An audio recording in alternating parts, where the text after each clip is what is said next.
We go now to the West Coast, and DeMaurice Smith, the executive director of the NFL Players Association, the union that represents NFL athletes. He is in San Francisco. Mr. Smith, I want to start with the NFL concussions. They increased this season from 115 in 2014 to 182 in 2015. What should we make of those numbers? Well, I think we make of the numbers that we're probably doing a better job capturing the injuries that are occurring, and I think we probably have a better system where players feel better to report the injuries that they have. So we look at the numbers not as a raw spike and whether that's quote good, quote bad. We look at it as something we've already known. This is a game that is inherently dangerous. We want to have a game that not only diagnoses treatment, but we also want to be on the back end and make sure that we do a better job treating our players. In his annual address Friday, Commissioner Goodell didn't even mention concussions as an issue in his opening statement. Is the league taking this issue seriously enough? Well, like anything with the league goes absolutely as far as the union pushes them. So if it's the issue of sideline concussion experts, the union had to fight for that. If it's workers' compensation for concussions, the union has to fight for that. So the next really iteration of this fight is to make sure that we have health care for the injuries that our players suffer. And we're still battling that with a number of teams.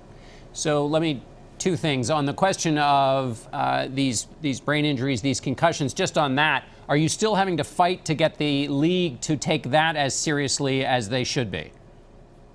Well, absolutely. I mean, you saw earlier this year a quarterback clearly who had suffered a traumatic brain injury on the field. The trainer comes out on the field and actually left the player on the field.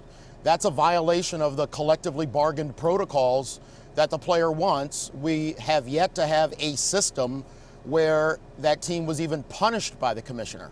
So we look at injuries, we look at the exposure of injuries as a comprehensive issue that we have to approach from prevention, treatment, and medical diagnosis. There was the news recently that Ken Stabler, who I grew up watching play for the Raiders, was found to have had chronic traumatic encephalopathy, very advanced version of that. Are kids who watch today going to see their heroes 30 years from now face the same kind of diagnosis? Well, if the trend continues, probably yes. We're happy, of course, with our partnership with Harvard University.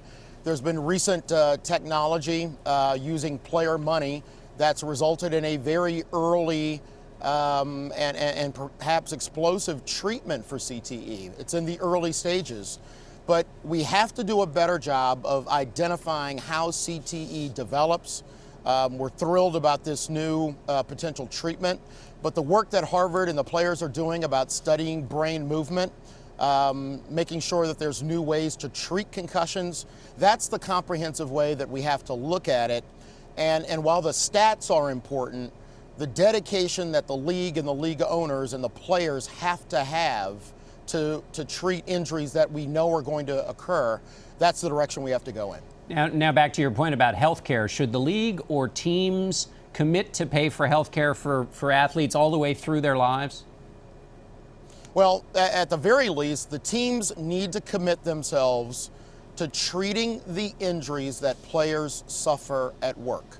I mean, workers' compensation was designed in this country to make sure that if employees got injured, they had lifetime medical for the injuries that they suffered. Last year, over the last 5 years, we've actually had to battle legislation in 3 states that was supported by team owners to take workers' compensation away from NFL players. And just to cut through, that workers' compensation does not cost a taxpayer a dime. We cover it in our own collective bargaining agreement. But when we're fighting legislation in Carolina, when we're fighting legislation in Louisiana, fighting legislation in California to take away injury care for our players, that makes me question whether the NFL owners truly want to address the issue of injuries. All right, DeMaurice Smith, we thank you so much for being with us, and we'll be right back with a preview of tonight's game.